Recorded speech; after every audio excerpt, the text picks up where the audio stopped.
ఈరోజు మనము పోపుల పెట్టెలో తెలుసుకోబోయే అంశం పెసరపప్పు లేదా పెసర్లు. పొట్టు తీస్తే పెసరపప్పు. అయితే దీన్ని మనం నవరాత్రుల్లో పెసర పునుగులు చేస్తూ ఉంటాం కదా. ముఖ్యమైన ఇంగ్రీడియంట్ దాంట్లో పెసర్లు. ఇలా ఈ పెసర్లను మనము ఎక్కువగా మనకు తెలిసినంత మటుకు బాగా జ్వరం వచ్చి లేచిన వాళ్లకు మళ్ళీ తిరిగి డైజెస్టివ్ సిస్టమ్ మంచిగా పనిచేయడానికి తేలిగ్గా జీర్ణమయ్యే ఆహారాల్లో పెసరపప్పు ఒకటండి. పెసరపప్పులో చాలా రకాలైనటువంటి పోషక విలువలు ఉన్నాయండి. దాంట్లో మనం చూసినట్టయితే కాల్షియము, ఫాస్ఫరస్ చాలా ఎక్కువ పాళ్ళలో ఉంటాయి. అదే కాకుండా ప్రోటీన్స్ బాగా ఉన్నటువంటి ధాన్యము పెసరపప్పు.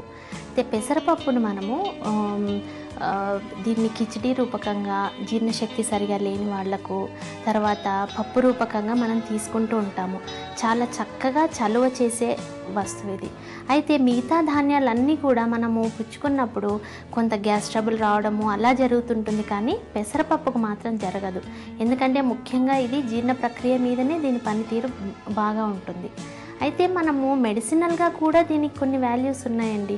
ఏం చేయొచ్చు, మనం పెసరపప్పు బాగా మోషన్స్ అయ్యి నీరసపడిపోయి వాంతులు అయిన వాళ్ళు, ఇలాంటి వాళ్ళు ఏం చేయొచ్చు, పెసరపప్పును ఒక కప్పు పెసరపప్పు తీసుకుని 1 కప్పు బియ్యంతో మెత్తగా ఉడికించాలి. ఈ ఉడికించిన మెత్తటి అన్నంలో మనము 1 చెంచాడు తేనె, 2 చెంచాల చక్కెర, 2 కూడా కలిపి మనము వాళ్ళకి ఇస్తూ ఉంటే ఏమవుతుందంటే శరీరంలో ఉన్నటువంటి గ్లూకోజు ఈ మోషన్స్ వల్ల, వాంతుల వల్ల ఆ నీళ్ళతో పాటు బయటికి వెళ్ళి బాగా నీరసం అయిపోతాము. దీనివల్ల తిరిగి మళ్ళీ శక్తిని పుంజుకునేటట్టుగా ఈ ఆహారంలో ఉన్నటువంటి గ్లూకోజ్ విలువలను ఈ పెసరపప్పు ఏం చేస్తుందంటే బాగా శరీరానికి ఇంకేటట్టుగా చేస్తుంది.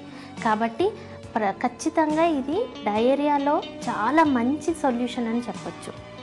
ఇదే కాకుండా మనము ఇన్ఫర్టిలిటీ కేసెస్లో, అంటే పిల్లలు కాని వాళ్ళు ఉన్నారు కదా, ఈ మధ్యకాలంలో మనం తరచూ వింటున్నాం ఇది. అయితే ముఖ్యంగా మగవాళ్లకు హార్మోనల్ ఇంబ్యాలెన్స్ వల్లనో లేకపోతే ఇప్పుడున్న స్ట్రెస్ వల్లనో వాళ్లకు స్పర్మ్ కౌంట్ తగ్గిపోతూ ఉంటుంది కదా.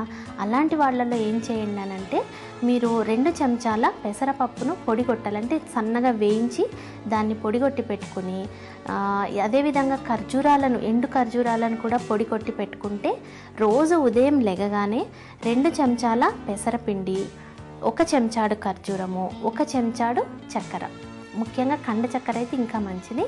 ఈ మూడింటిని పాలలో కలిపి రోజు ఉదయం పుచ్చుకుంటూ ఉంటే స్లోగా వాళ్ళలో ఉన్న స్ట్రెస్ తగ్గి స్పర్మ్ కౌంట్ ఇంక్రీజ్ అవ్వడానికి చాలా ఉపయోగకరంగా ఉంటుంది.